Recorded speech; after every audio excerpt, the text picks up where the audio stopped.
This is College Hockey Southwest Weekly, your source for college hockey in the Desert Southwest, part of the IcetimeHockeySW.com family.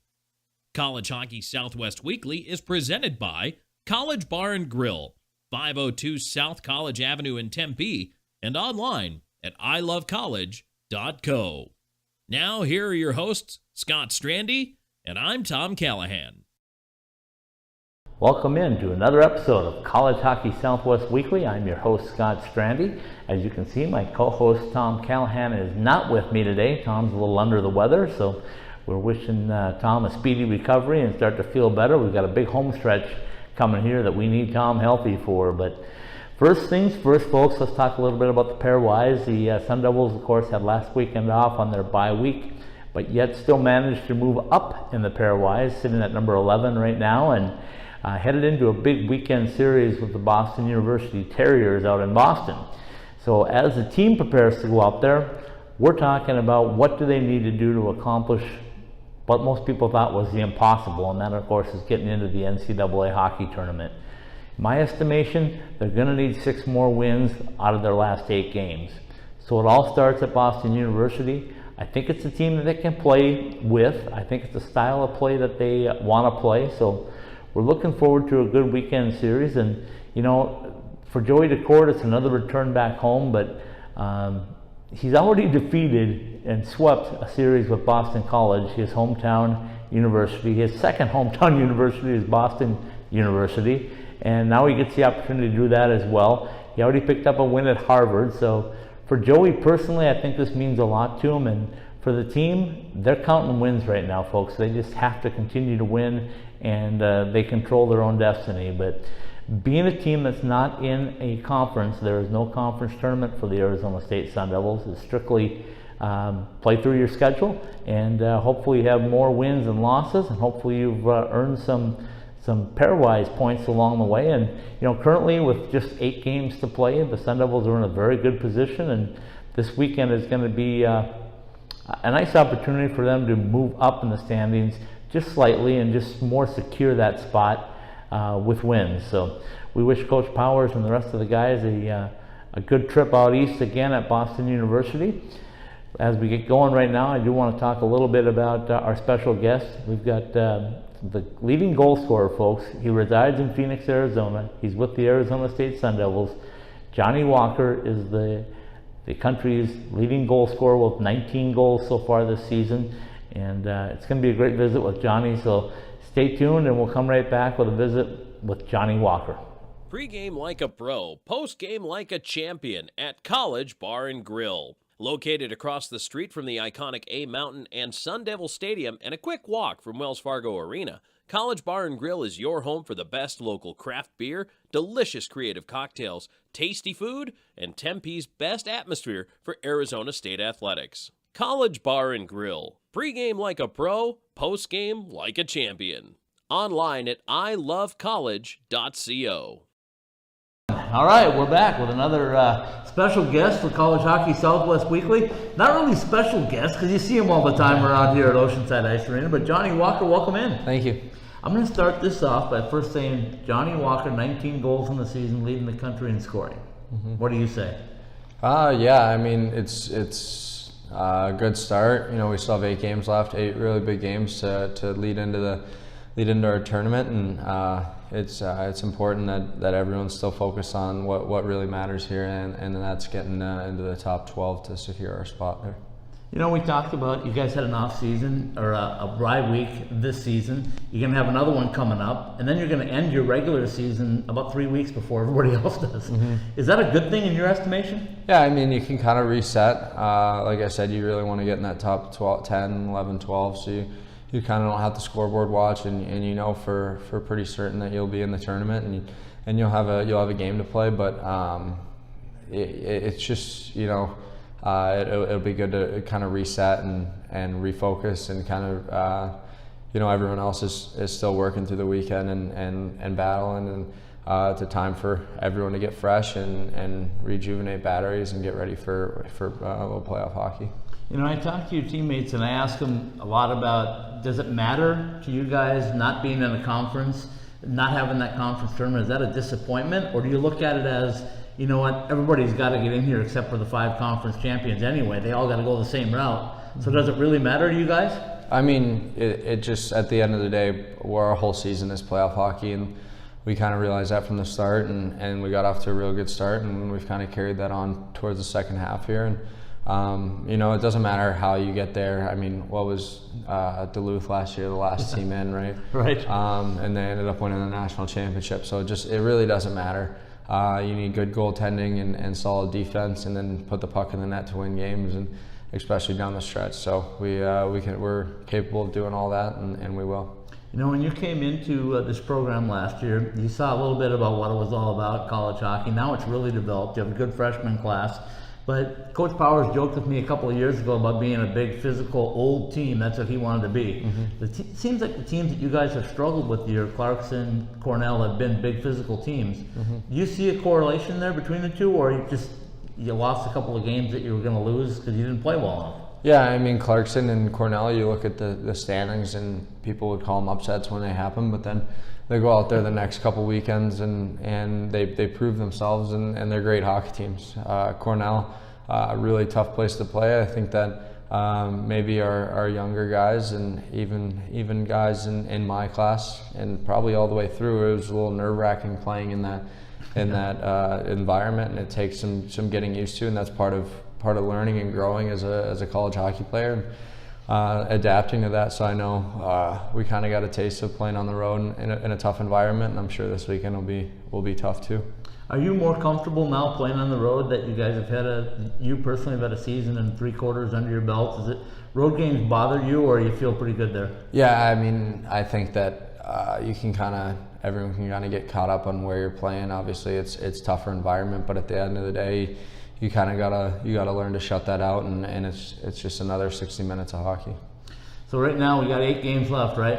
You got a series at Minnesota on March 1st and 2nd, which could be the biggest series of the whole season, because it could mean a definite in or a borderline. I think you guys would be either or. It's on a big ice sheet. Do you prefer to play on a big ice sheet, or would you prefer to play in the smaller rinks like Oceanside? You know, I don't think anyone's really looking forward or looking towards that right now. I think pretty much all we're worried about is Friday night against Boston University. So, you know, trying to stay focused and present. Like I said, at the end of the day, it's just 60 minutes. Everyone's playing on the same ice, and you're gonna have to play your game and play Arizona State hockey. You know, I asked you off camera about what it's like to have the media attention that you've garnered now. I mean, I kicked it into gear a little early for you with the Johnny Frohobe thing, but you're now officially a nominee. Last time I looked, you're like in the top 10 in fan voting at least. So talk a little bit about what that's like for you personally. Yeah, I mean, it's a huge honor. I know Dax is also in the running as well, but at the end of the day, it's just, you know, it's something that you kind of take in stride, and I mean, you kind of always dreamed about winning a Hobie Baker, but at the end of the day, I came here to win a national championship, and that kind of everything else comes second to that. So. We're having success as a team, and I attribute to that nomination and Dax's to a great team effort, because, you know, good defense and a couple great passes and some berries and everything around in between that has led to that. So, you know, for us to have 2 players nominated is more accomplishment by the organization than us 2 individually. But speaking of you two, Dax told me that one of his biggest goals this season would be to score a goal. He wants to do that. But I think his second most important thing would be to set you up for a goal. Yeah. He's done it before. Yeah, a couple times. Yeah. So what's that like, knowing that your goaltender can hit you from 150, 160 feet away? Yeah, I mean, we did it very first game this year. The great pass, and then last year he gave me a couple breakaways that I missed, and then he gave me pretty bad pass, honestly, and, you know, I made up for it for him. But no, I mean, it's something that teams are obviously paying attention to now. But when a goalie can move the puck like a defenseman, it's kind of crazy. You know, he's probably one of the best in the world at playing the puck, if not. I mean, you don't look at any NHL goalie that's doing stuff like that. So. he's doing his job and he's making our lives pretty easy. So. Okay, 2 things to wrap it up. I need to know about the warm-up routine. I got you a few times now on slow-mo and stuff, and tell me about the warm-up right before you go back into the locker room. What's going through your head? What do you want to do? What do you want to accomplish? And is that a superstition? Is it just a thing that Johnny Walker does? I mean, you can call it a superstition, I guess, but strides is usually there. It's just kind of staying loose and staying like open to the game and enjoying it. I mean, you don't get to do this for very long, so you have to make the most of it, even if it is in warm-ups. And the final question for you is, I know a lot of guys have past teammates that play in college hockey. You've got a lot playing at Chicago. I know you see a different teammate almost every weekend, don't you? Yeah. What's that like? You guys talk about past successes, where you're headed. What's the conversation like with those guys that you won a championship, a USHL championship with? Yeah, I mean, there's plenty of guys throughout the league that throughout college hockey that have been successful at this level, and my line mate Lewandowski, he's tearing up Michigan State, and it's cool to see. You practice with those guys every day when you were playing junior hockey, and that was a time where you're spending any moment away from the rink. You're always with them, So it's cool to see them have success, but you're always at the end of the day, they're your competitors now, and they're not your teammates anymore. So it just you kind of try to push through that and put all past experiences aside, and your goal is to win the hockey game. So. I think I know you well enough to know that you give a little ribbing here and there. So are you getting some of it back now for 19 goals and going, hey Walker, what's the deal on this stuff? Yeah, I mean, there's a few guys that are like, yeah, where was this? I mean, no, it's everyone's really supportive, and it's whether my roommate from juniors, he's blocking shots or doing whatever. Everyone from that team and even past teams are making a big impact at the college level, so it's exciting to see. All right, I'm going to give you a shout out to your family. You can talk about Jake and see how he's coming along. I know everybody's watching his career, see how long it's going to be till he's wearing the pitchfork. Are we going to get him here eventually? I think so. I'm it's obviously where he wants to play, and he sees what we're doing here, and it's pretty exciting. So as long as he's focused and doing all he needs to, like he is, he's going to be a hell of a hockey player. Everybody knows about your dad. Everybody knows about your stepdad and your mom. So talk a little bit about them and what they've meant to you and your hockey career. Yeah, I mean, without them, this wouldn't be possible. Academically, especially through high school and stuff, my mom really pushed me and made sure that my grades were there, and that's kind of helped translate towards the academic success I'm having right now. And it's just really exciting. I got a great supporting group, and couldn't be more thankful.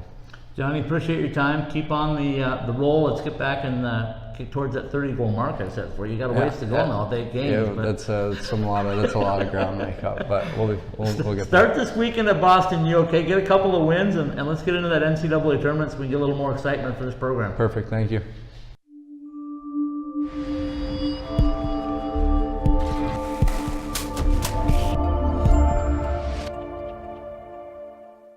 All right, folks, welcome back in to College Hockey Southwest Weekly.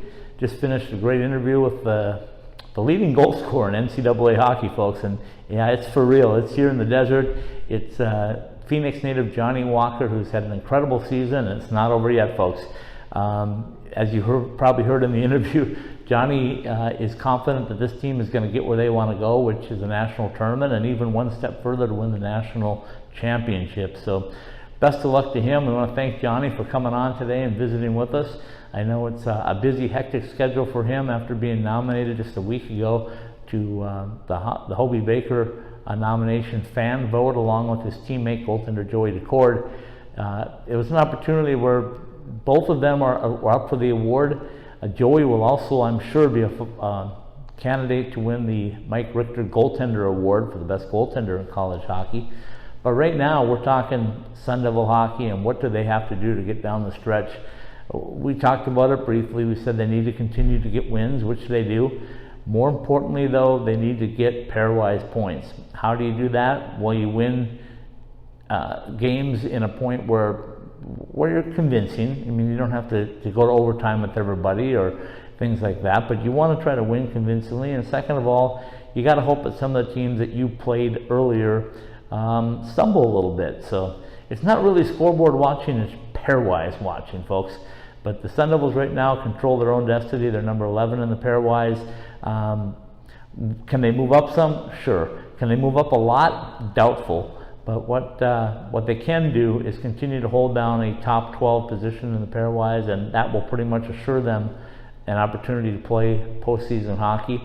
And for Arizona State, when you're building a program and you get into the NCAA tournament in your third full season of NCAA hockey, who could ask for more? And more importantly, it's the guys' opportunity to see this thing through and build it through. As you've seen in our senior series, all the seniors here at Arizona State are excited about the fact that they started something, that they built something.